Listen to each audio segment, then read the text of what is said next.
Welcome, everyone. It's great to be here with you. This is our first Rosicrucian Order Amorc Google Hangout, so it's sort of a beta test, so I appreciate your patience and understanding as we move forward here. So I'm going to open up a Q&A so that if you do have questions, I'm going to go ahead and begin my presentation. I also have some resources for you, so let me see if I can get those posted. I believe I can. Just one second. All right, let me get those up for you.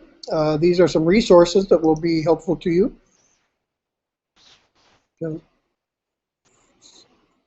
Just one second.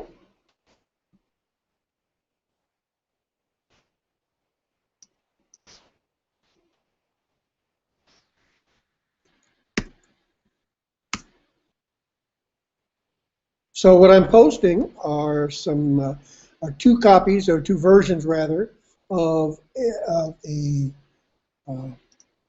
PowerPoint presentation, which will go over the basic material that we're going to be studying this afternoon or morning, depending on what your time zone is. And then there's a bibliography. So let me get those posted for you.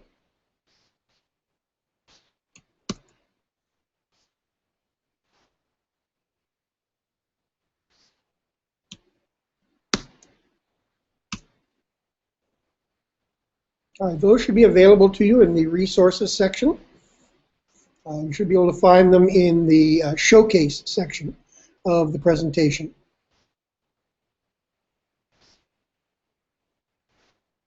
All right, there they are.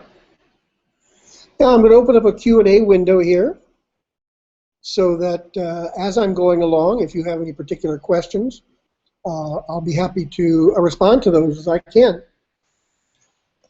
So this is a really exciting experience to be able to talk with you about a subject which is near and dear to my heart, the Turo. If you are having any difficulty hearing or seeing me, please put that in the question field so that I can help to correct that.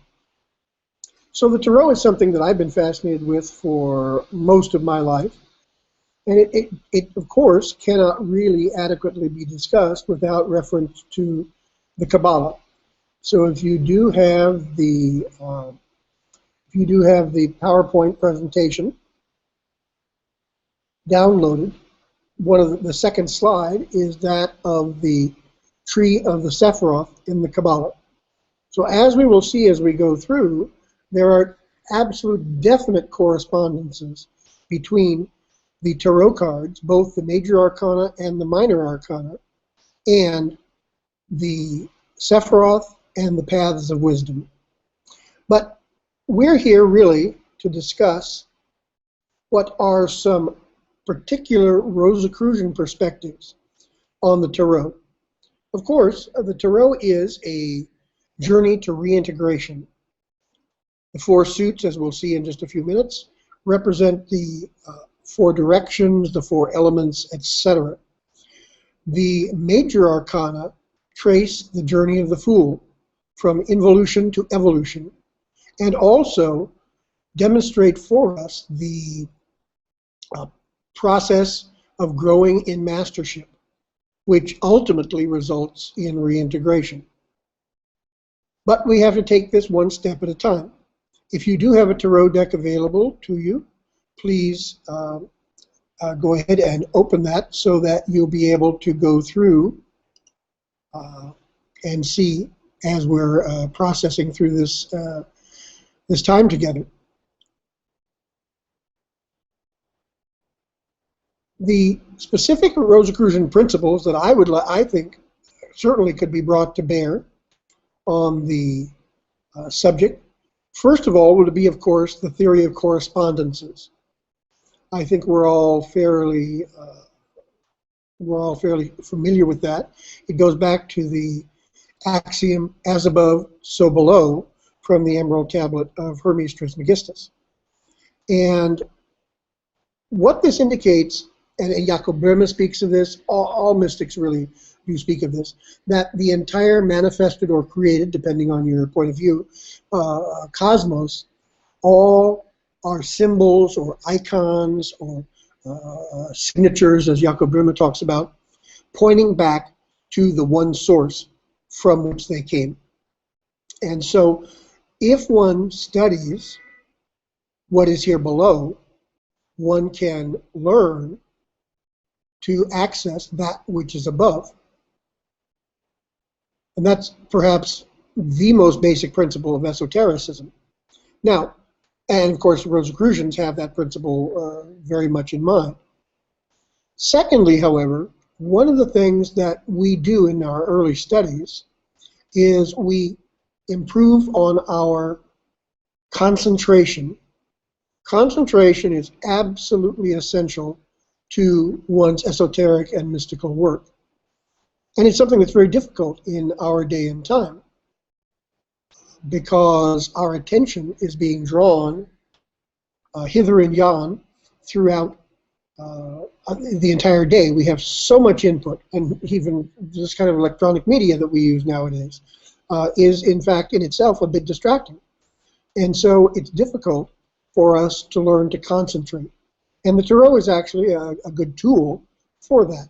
We can begin by concentrating on the cards themselves and learn to isolate ourselves in that particular self-study. Now, I'm going to check the page to make sure that people are seeing this. If you are not seeing this or not able to ask questions, please let me know by putting a comment on the page. Since this is our new technology, we're learning how to do this. I'm also going to open up a group chat window here. And let's see if we can get some group chat going.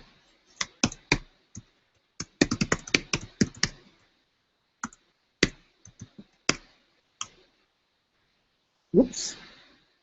It would be good if I could spell it. Sorry about that.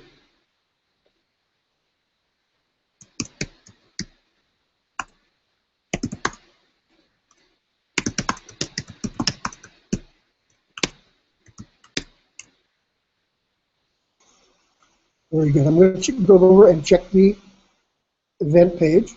Just one moment.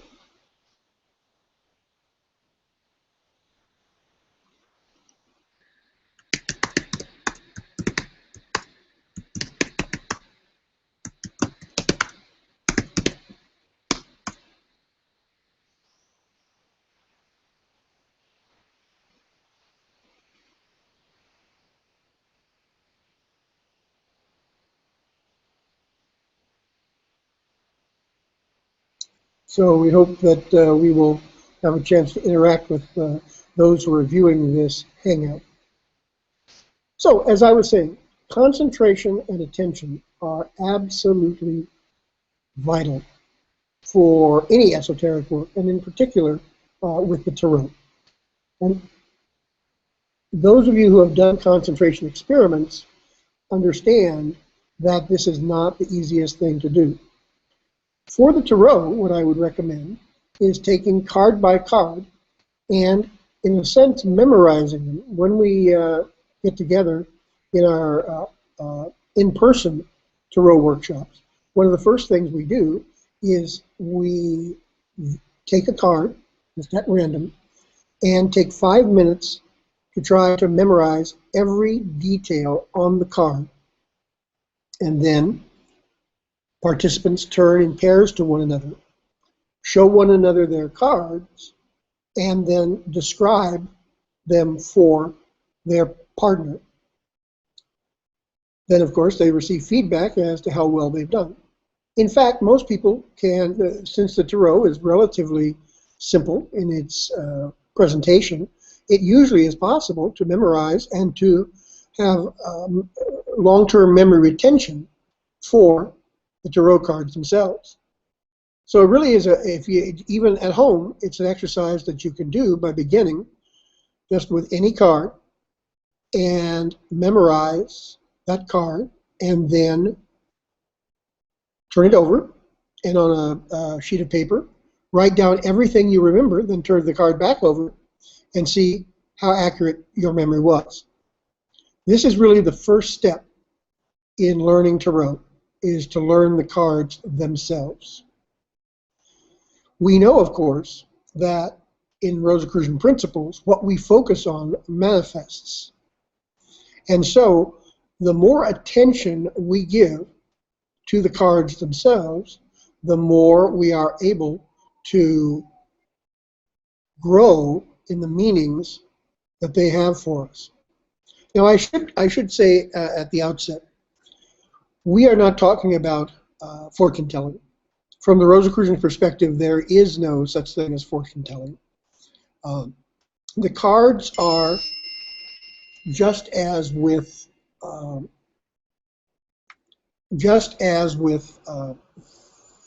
real astrology, not newspaper astrology. It is talking about the forces that surround us and the energies that we have at the present situation, the present time, so that we can deal with these features and we can learn how to navigate through things. So it's not predicting, it's not demanding that we do one thing or another, but rather it is giving us a perspective of what forces surround us. Now, I've just received a text that says that the feed is stopping and starting. Let me put that on the chat here so that even if the feed is stopping. So I have just received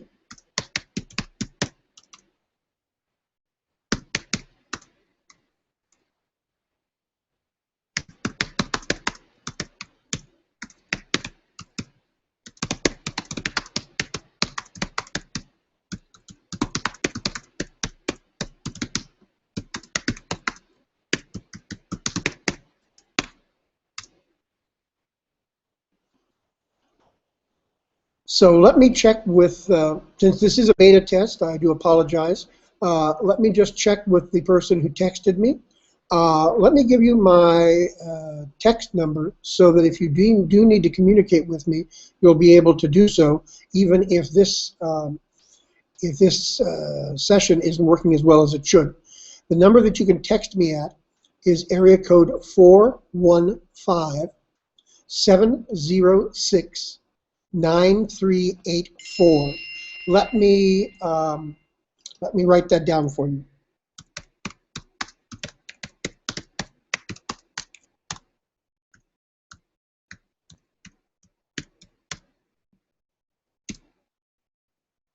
All right, there. So let me check into this a little bit.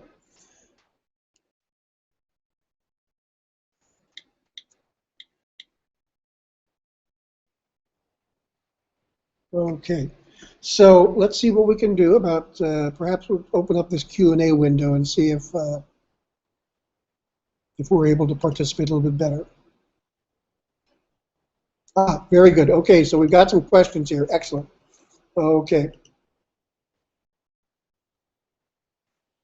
So personally, I'm answering the first question here. Personally, usually in most demonstrations, I use the Rider-Waite deck or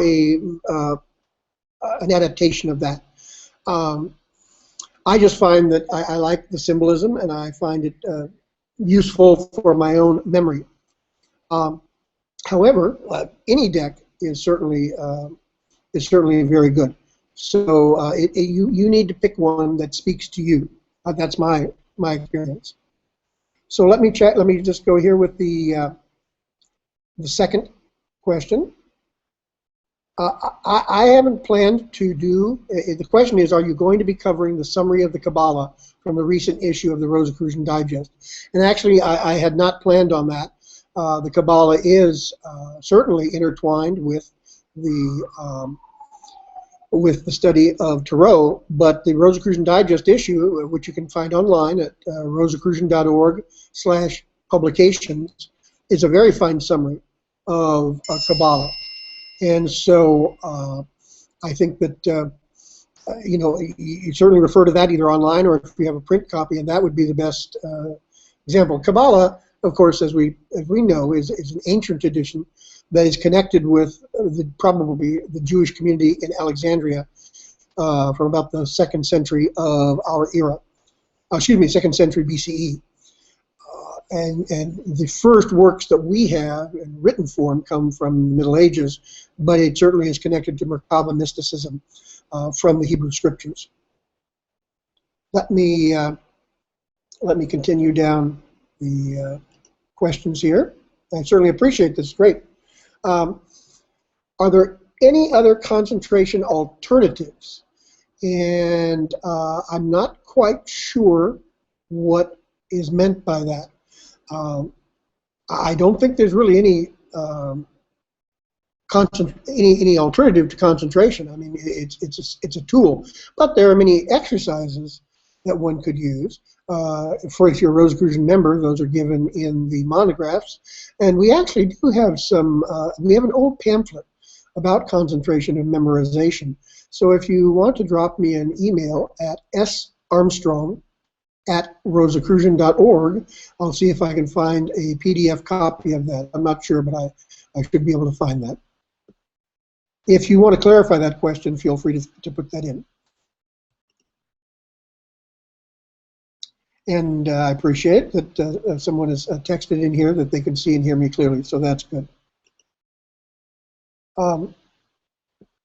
Someone is asking, are there different types of decks, and why? The one I came across is the Destiny Turo. The person goes on and say, this is the first time I opened it. So the origins of Turo are certainly lost in the mists of time. They began to show up in France and in Italy, but the imagery may go back much, much further. However, we don't have a smoking gun, as it were. We don't have absolute evidence in that regard. We do know that they began to be used in the 14th century because their use was banned by the authorities in Switzerland, and so that's a good sign that it was in use. The earliest decks that we have come from the 16th century, the Visconti Sforza and also the Marseille deck. And it is especially the Marseille deck whose designs have influenced so many different Turos today. Each of the decks is a fruit of the mystic who is guiding the process and the artist that he or she is using. And so that's why they do have the same basic meaning, of course. And so that's why it's important for you to actually go through the Tarot, various different decks, and find a set that really whose designs speak to you. The basic meanings are the same. I don't think there's any question about that. Okay, let me screen back here. All right, and also someone else is saying they can see clearly, so that's a very good thing. Thank you. All right, let me see. All right, I'm just going down from the top of the questions. Actually, I think I'm supposed to be going down from the bottom, so I will do that.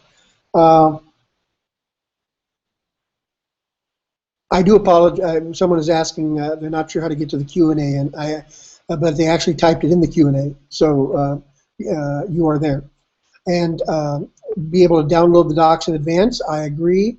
I apologize. I wasn't clear, and this is just my own getting to know the technology better, how to download those earlier. So I do apologize for that, and the next time we have one of these, I will definitely do that.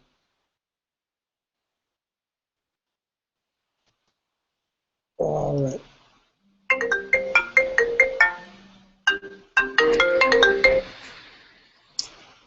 All right, very good. So East Coast feed seems to be going well. Let's here we go. All right, another person saying they can see and hear. That's excellent. All right, and we'll just go through these, and so it sounds like we seem to have improved the feed problem. Now, someone asked, and I think it's a very interesting question, wouldn't you agree that concentrating and manifesting of a situation is fortune telling? Well, I make a distinction there. That's a very good question. I really appreciate it. Fortune telling for me is trying to predict what is going to happen in the future. What I see, the way that Turo and astrology, for that matter, work, is that one learns what the influences are and what possibilities might exist, but we always have free will. So the future, in fact, the oft-quoted saying, the best way to predict the future is to create it. And so I see the future as something fluid that is in the process of creation by us, both individually and collectively. And so from my perspective, it is different to concentrate on the deck and manifest things, because that's me doing the manifestation, not some kind of outside force bringing about some future event. So, of course, it's up to you how you perceive that, but that's how I would go about making the distinction. But it's a very good question, and I appreciate it. Okay, let's see. Going through these, I really appreciate everybody letting me know that they can hear and see fine. Let's see, we're going down the questions here. And it seems to me that the question and answer function is working very well. So I would be happy to continue to use this question and answer function right at the moment. Someone is asking here about the Nordic Runes. And the Nordic Runes are very much part of world traditions, and they could be used, I think, probably in something of this of the same way. However, I am not very familiar with using those for that purpose. And so I wouldn't be able to make an informed commentary on that, but you're certainly, I know that there are many other forms of interpretation that can be used. I hesitate to use the word divination because it means fortune telling for so many people. I'm not sure. For me, divination would be much more connected with divinization, and that is to say the becoming one with the divine. But so I hesitate to use that word for that particular reason. Let me go on to the next question here.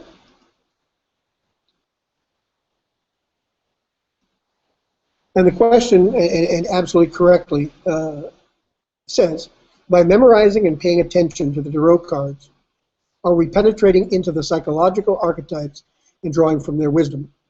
Well, I think so. Certainly, with regard to psychology as spoken of by Carl Jung, because we're talking about the collective unconscious.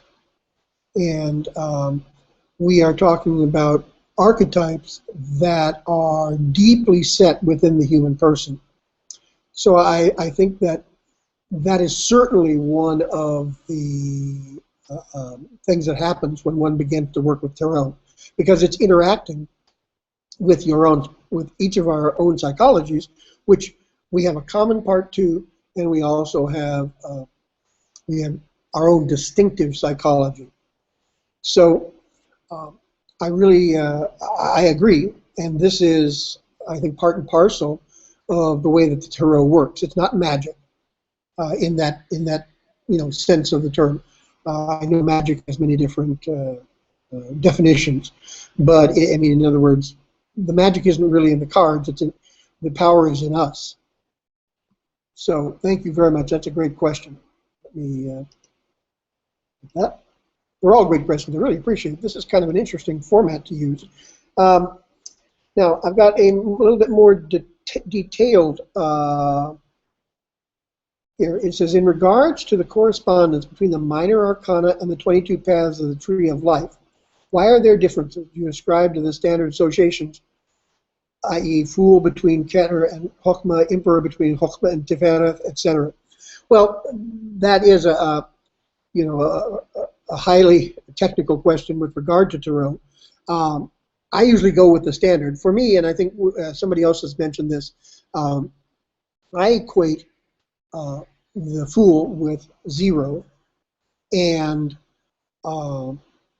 the Hebrew letter attribution with Aleph, which MacGregor Mathers and Paul Foster Case and a number of other great students of Turo have mentioned. I think it really makes sense because you have a 0, which would be the number of the fullness of being, unmanifested as of yet, equaling Aleph, which has the numerical value of 1. And so it is a way of saying that we are all aspects of the divine manifested on this plane of existence. And I think once you do that, and then you set all the other major arcana along the same path, so in other words, 1 equals Beth, and et cetera, Gimel equals 2, et cetera. They do not go along with the numerical attribution directly of the Hebrew letter. However, that is, I think, even better because you get a creative tension and a dynamism interacting between the Indo-Arabic numbers and the Hebrew letters, which are also numerical.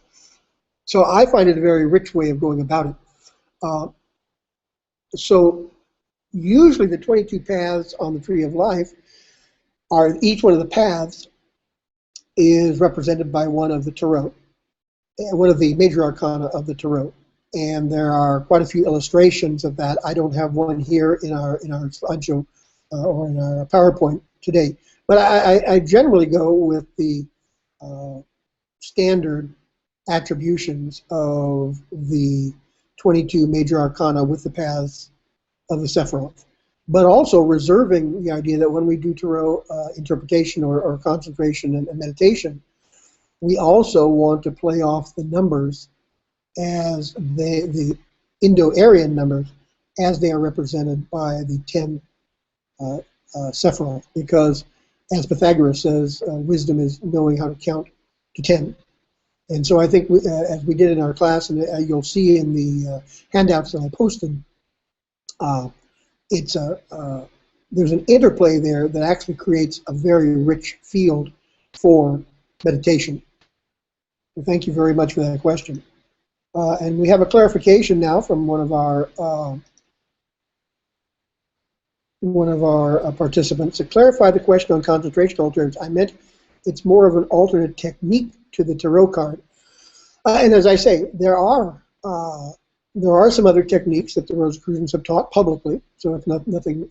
We also have them in our own monograph, but H. Spencer Lewis a long time ago put out a very interesting little pamphlet on memorization and concentration. I hope that I'll be able to find it in our archives, and anyone who would like it, I'd be happy to email that to them.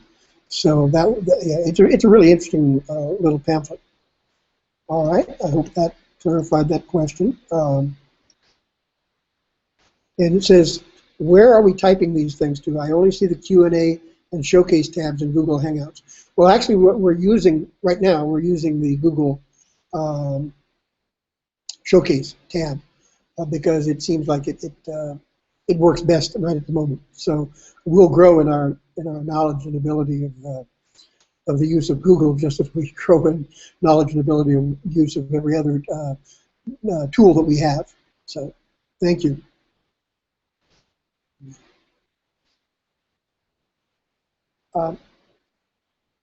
So the question here is, all right. And the question is, thank you very much, I appreciate that. Do you have any opinion on other uses of symbolism for similar purposes? For example, I have decks of playing cards, and let's see, where is it? I just lost the question, sorry about that. Let me pull it up again.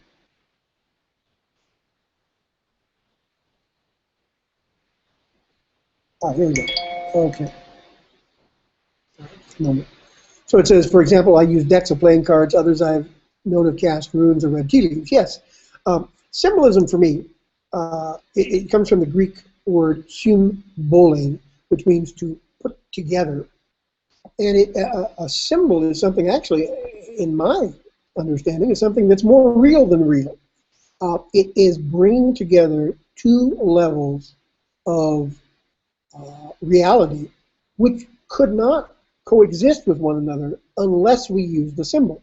And then, of course, a ritual is a buildup of the use of many different kinds of symbols in gesture, in signs, etc., for an even fuller experience. And so it seems to me that symbolism is everywhere. As we said at the beginning, as Jakob Böhme speaks of, as almost all mystics speak of, everything, therefore, is a symbol, or if you will, an icon, or a signature, etc. They're all pointing to their source, which is the one, which being itself, from which we are all manifested.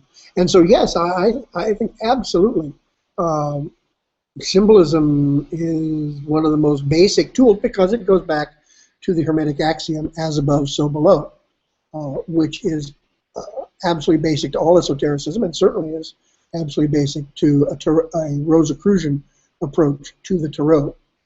Let me get back here in my PDF. All right.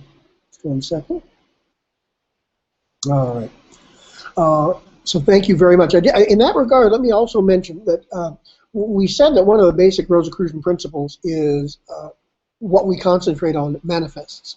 So another way of using the Turo, I mean, one is using spreads only after one has become intimately familiar with the Turo by memorizing the cards. And so one can bring up an image at any moment in one's mind, and understanding what that image would represent for you.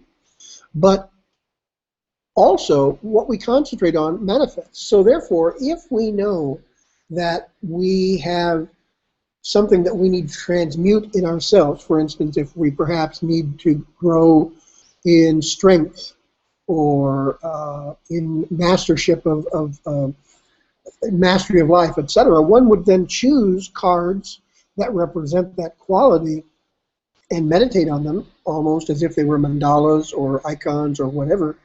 By the law of attraction, we are attracting that quality into ourselves, or if it's changing from a vice to a virtue, we are using those cards for the purpose of spiritual alchemy, to transform ourselves. So I think that's an extremely important use of Tarot. Another thing I should mention in this regard is that you can find attributions of what numbers mean in every possible source. I mean, there's hundreds, if not thousands, of numerologies. What I think the real Rosicrucian approach is always to experiment and discover what is true for oneself. And so therefore, I encourage the participants in our Turo workshop to begin to develop a personal numerology. And that is to say, what do the numbers 0 through 10 represent for you? Now, you can always start someplace. You can start with Louis-Claude de Saint-Martin's 10 pages of the Book of Humanity. You can start with many different.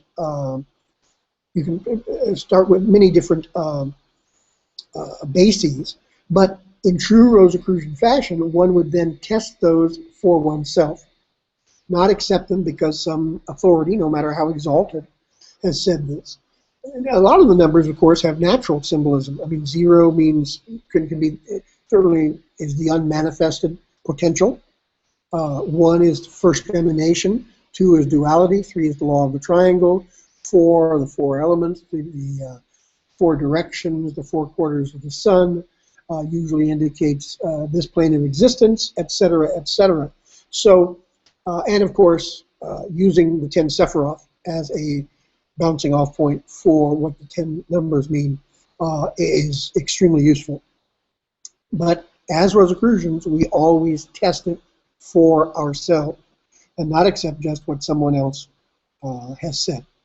So I hope that helps to clarify some of these. Let me go through some more of these questions. I think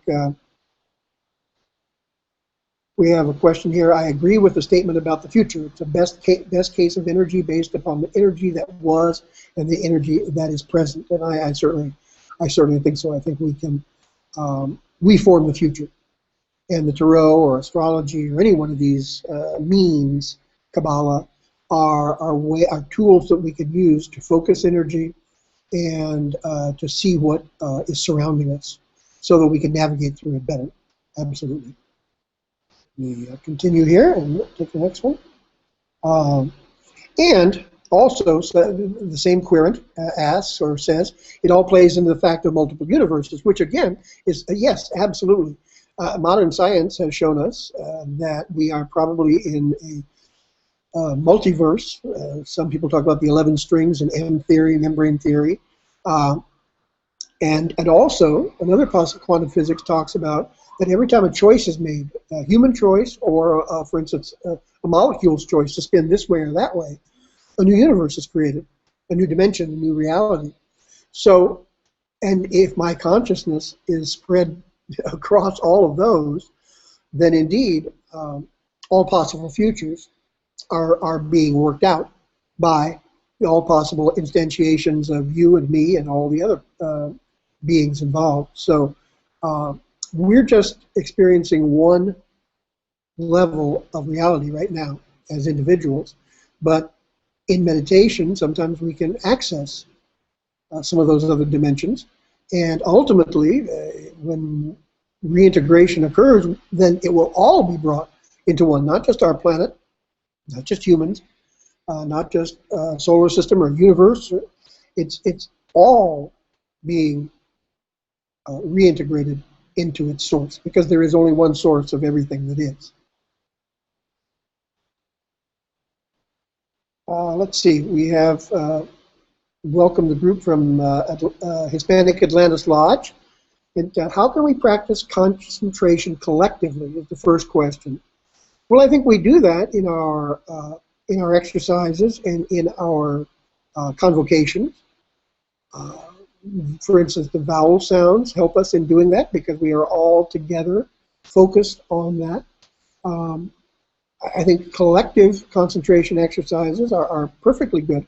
And in fact, outside of a convocation, one could also use images that the whole group concentrates on.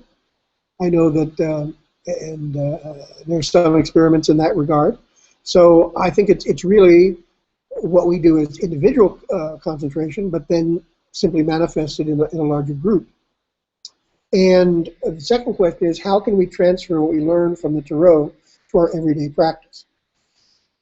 Well, for me, it's a tool of meditation in which we are able. Sorry, someone was at the door there. I'm at the Rosicrucian Cultural Center in New York. We transfer what you learn from the Turo by building up those archetypes within ourselves, and also, most importantly, being able to see the world, what they call hierophantic, the hierophantic world. In other words, the whole world shows forth the, they're all signs pointing to the source of all. So, if you can excuse me just for one moment, I will be right back with you all. I'm just going to mute the microphone.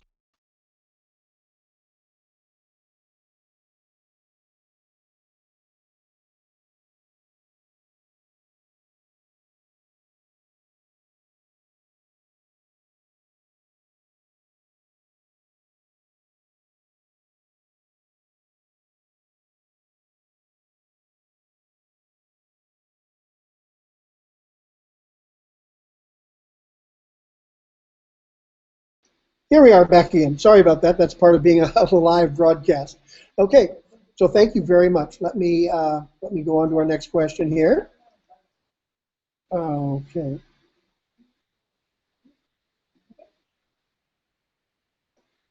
Just 1 second.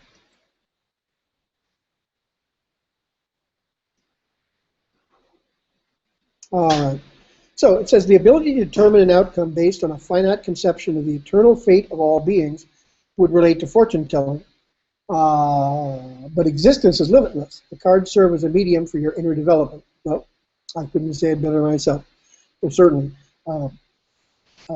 We do know that everything will eventually be reintegrated into the one. So in that sense, we can foretell the future. But just exactly how that's going to happen, and the image that I use in my workshops is, you know, when you encounter a steamroller, there are two ways you can interact with it. If you try to oppose a steamroller, you're going to simply get steamrolled. And you will move in the direction the steamroller is moving in, but you'll be moving around the wheel of the turned on the wheel, as it were. Or you could hop aboard the steamroller and help be part of the direction of that as it's reaching its goal. So I much would prefer to be riding in the seat of the steamroller myself. But ultimately, everything will be brought up into the one.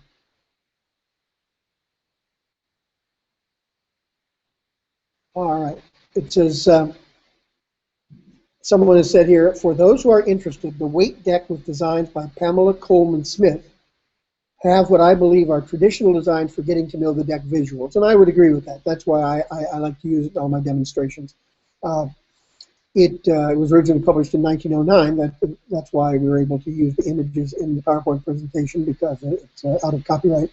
It's published in many different forms, and I certainly, it's a good starter. But there are many, many other decks that one can use, whatever speaks to you, definitely. But if you're don't have a particular one, that's a great one to start, and it's widely available. Thank you, sir. All right. Question: will you repost this great presentation? Actually, my understanding is that the magic, if you will, the technological magic, I think it was Arthur C. Clarke who said that any technology sufficiently advanced is indistinguishable from magic. So this is automatically going to be posted on the Rosicrucian TV channel on YouTube.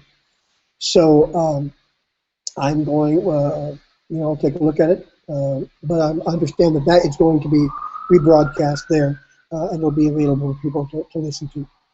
Okay, thank you very much. Good question here. And if people have been emailing me things to my email address, I'll be able to address those probably on Monday. I apologize because we have a lot of things going on here at the center after that. So the question here, let's see, we have a question. There are many kinds of spreads. Would you recommend one? Usually I use 1 card, 3 or 5, but on each card there could be a way for more explanation. Would you insist on a specific card in its position or add one more for precision? I am not locked into any particular kind of spread. In fact, as far as I'm concerned, the first few months, or certainly my experience was the first few months of working with Turo, I simply concentrated on the cards and learning them. And I always have more room to grow in that. And then I usually use them primarily for meditation. But if you do want to use a spread, I think you can use any one of the ones that are, very much publicized in Turo books. The Celtic Cross, for instance, I've got a simple version in the spreadsheet or the handout. But it really does. What is important is your intentionality, because it is your intentionality that is creating the interplay between you and the cards. And so it is in other words, what you intend the spread to be, that is what is going to speak to you. So we are co-creating this experience. We're really the ones in charge. So again, like with Rosicrucians, we look at the various spreads, we say, I like this one, or I'm going to modify it for my purposes. So again, there's nothing, quote, magical in any one of the spreads that are given by so many different Turo manuals. They are suggestions for you to use as you see fit and to modify for your own needs. I hope that's a help there. Okay, let's take another one here.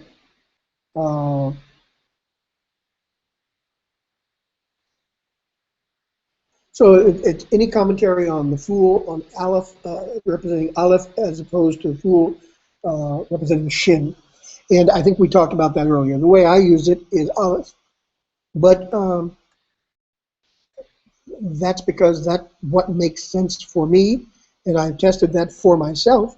But no Rosicrucian should ever accept what anybody else says. I mean, even if they have a long white, I guess salt and pepper beard, no, you work on it for yourself and find out which Hebrew letter attribution works for you. And I certainly, Sheen is very powerful and has other associations that might be quite useful. So in that regard, I leave that up to you. My attribution is Aleph. Let's see. In this regard, I might want to mention that some of the older decks have what they call the esoteric feint. That's F-E-I-N-T built into them. That is to say that there's some misarrangement. And I think this was probably purposeful, because it really is that sort of, like Gurdjieff speaks of, and Uspensky, of sort of tricking the disciple into figuring it out for him or herself. So I think that I believe that what we're doing in regard to that is we have to find out for ourselves if there's been a deliberate error introduced. Now, in modern Anglo-American decks, the main error that has been corrected is the attribution of the 8 and the 11 of the Major Arcana.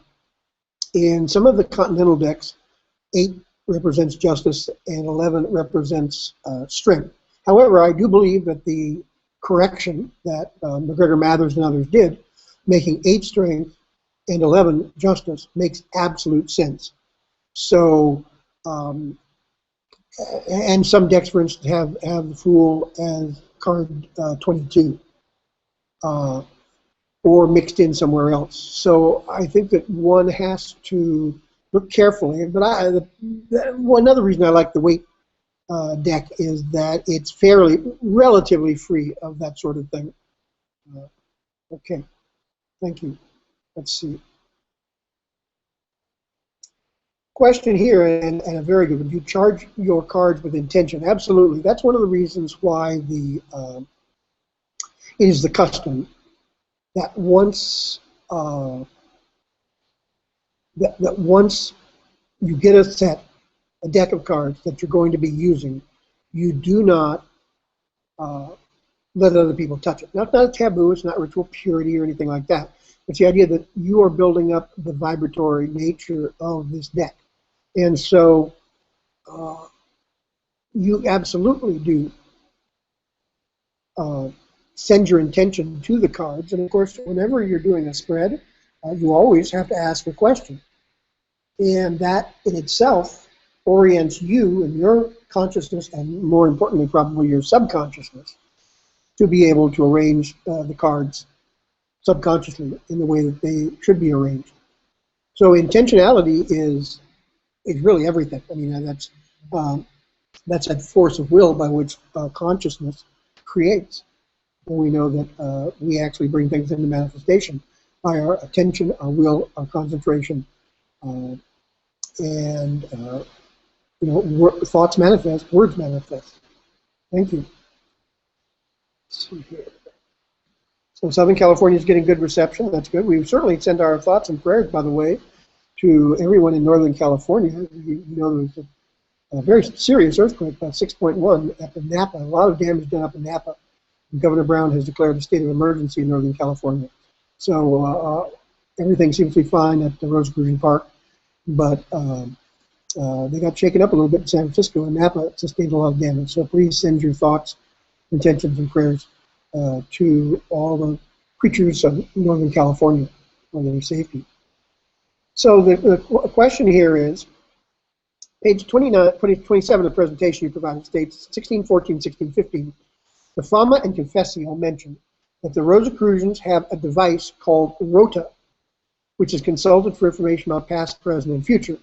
Can you expand on that or say where to find more? Well, if you look at, in the Rider-Waite deck, if you look at the Wheel of Fortune, you will find the four letters R-O-T-A, which can be rearranged to form Rota, Tarot, or actually Torah as well. And the scroll that the High Priestess is holding says Torah. So, and Torah, of course, has great significance in Hebrew spirituality, Jewish spirituality. So, it would certainly seem to me, and I can't prove this, but it certainly seems, it looks like a coincidence, which I don't believe in, that the Fama and the Confessio would mention this, and certainly the brothers and sisters of the Rosy Cross would have been aware of Turo, as it was already in circulation by the 14th century in something like its current form. So I don't think there's any. I don't think that there is any coincidence there. That's just my take on it. Let's see what we have here. The question is, do different decks have differing interpretations? For example, is the Nine of Wands the same in the cosmic deck as in the angel deck? Well, as you'll see in the kind of synthesis of the workshop that I made available for this chat, yes, the answer would be yes. That because the way that I suggest, and again, many other approaches to this, but I think a very sound and goes along with Rosicrucian principles way of doing it is that each one of the the suit cards, it's an interaction between the number 1 through 10, which I look particularly to the Sephiroth for, but then my other, as I build up my own personal numerology over the decades, I've been around for a few decades, I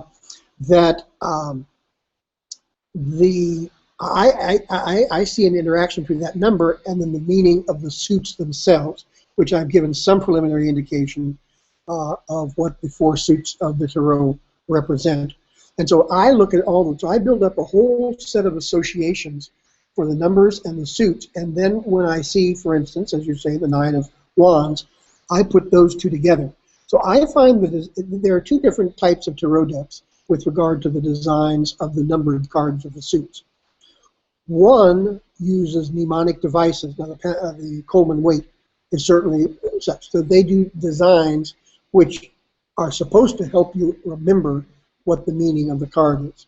But they can often, if taken superficially, they can be misleading. And so I'm not familiar with the cosmic deck, but it may be that kind as well, that it's, the illustrations are supposed to help you understand the meaning based on that particular mystic and that particular artist's interpretation. There are other decks that simply have stylized versions of the cards. So in other words, the Nine of Wands would just simply be a card showing 9 wands. That's it, with no other, in a beautiful design, but not other symbolism added in. So yes, the answer to the question, for the cards, the interpretation really should be the same. The design of the card should be a mnemonic device to assist you.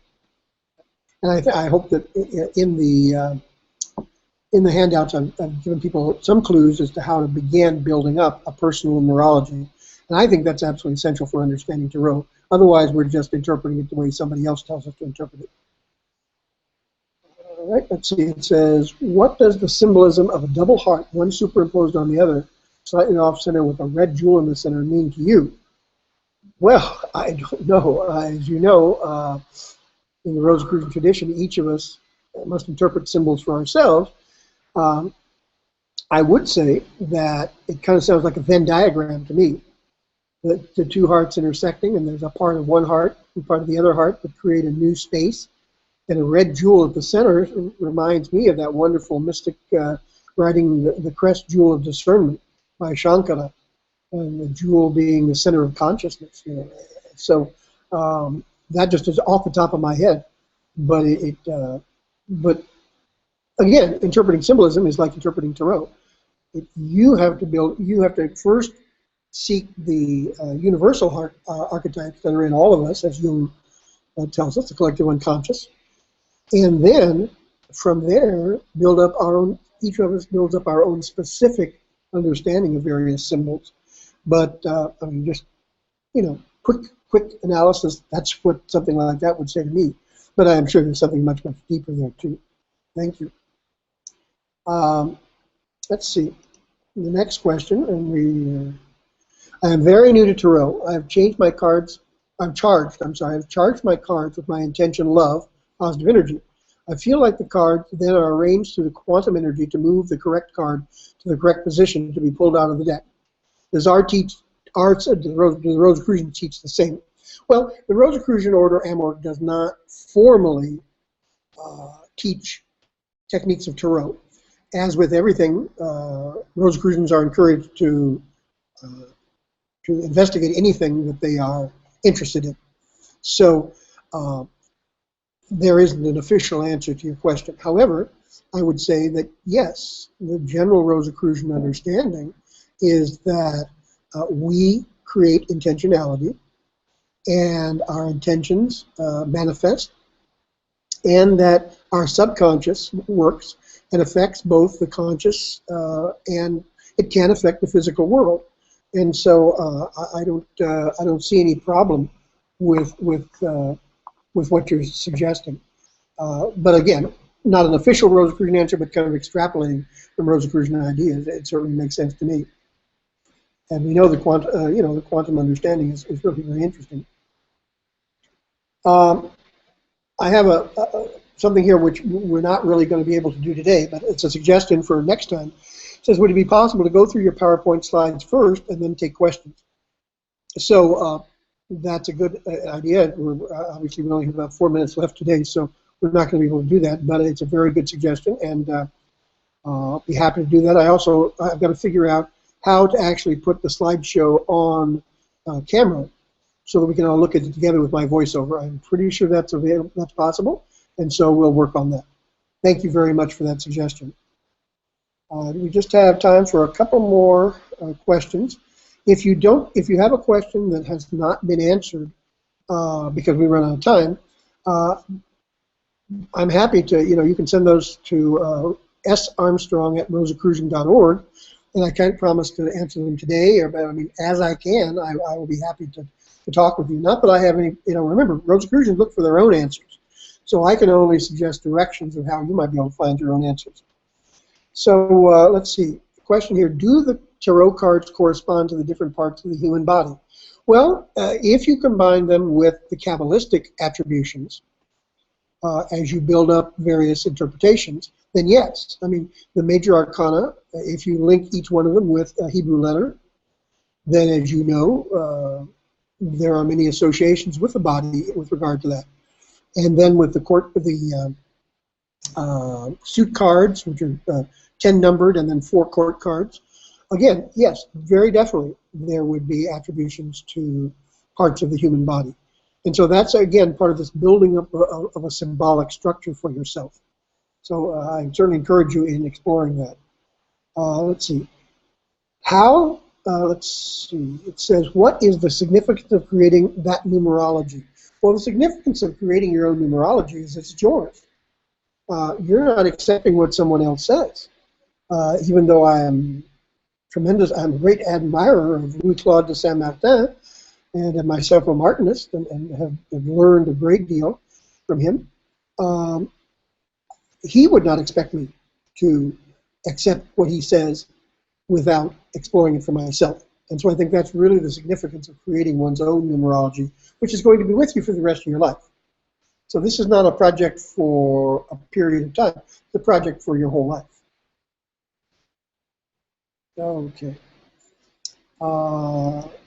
Probably the last question we're going to get to, but these are all really wonderful questions, and I will definitely, just send them to me at sarmstrong@rosicrucian.org. It's really a great set of questions that we've had today. Let's see. How does one use Tarot for dream analysis? Well, the Rosicrucian tradition is that only you can interpret your dreams. So, I suppose one of the things one could do, as you know, in dream analysis, the way to get better at it is to record keep a notebook or a recorder. Now with our cell phones being recorders, it's very easy.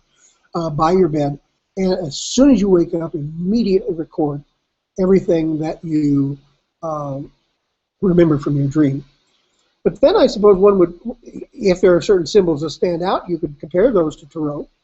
But another thing would be to take that dream and use that as your question when you are doing a spread and ask, what is the meaning of this dream for me?